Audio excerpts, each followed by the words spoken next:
আপনি কি জানেন, একজন নারীকে যদি শুধু একটা সুযোগ দেয়া হয়, সে পুরো একটা সমাজকে বদলে দিতে পারে।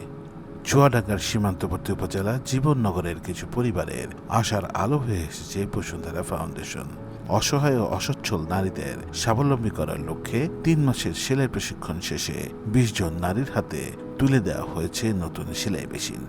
আসসালামু আলাইকুম, আমি শাহানাত তাজুল বসুন্ধরা গ্রুপ শুভ সংঘ থেকে আমার ৩ মাস ব্যাপী একটা সেলাই মেশিন বা দর্জি কাজের প্রশিক্ষণ দিয়েছে। এই প্রশিক্ষণটা আমি ৩ মাসে রেগুলার ক্লাস করছি।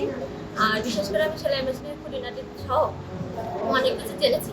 প্রশিক্ষণটা নেওয়ার ফলে আমি নিজের জামা কাপড় তো বানাতে পারছি, প্লাস পরিবারের তো বানাতে পারছি। আস্তে আস্তে আমি পাড়ার যে কোনো অর্ডারও নিতে পারবো, যাতে আমার আর্থিক সহায়তা হবে। সেইটা আমার বসুন্ধরা শুভ সংঘ থেকে বিশেষভাবে আমার যে কার্যক্রমটা করেছে, এটা আমি খুবই কৃতজ্ঞ তাদের কাছে।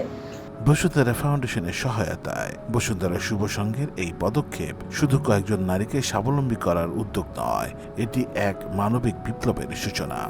সীমান্তের নীরব জনপদের এই নারীরা আজ আর প্রান্তিক নন, তারা আজ বদলের প্রতীক। তাদের প্রতি হাসিতে লুকিয়ে আছে নতুন বাংলাদেশের ছবি।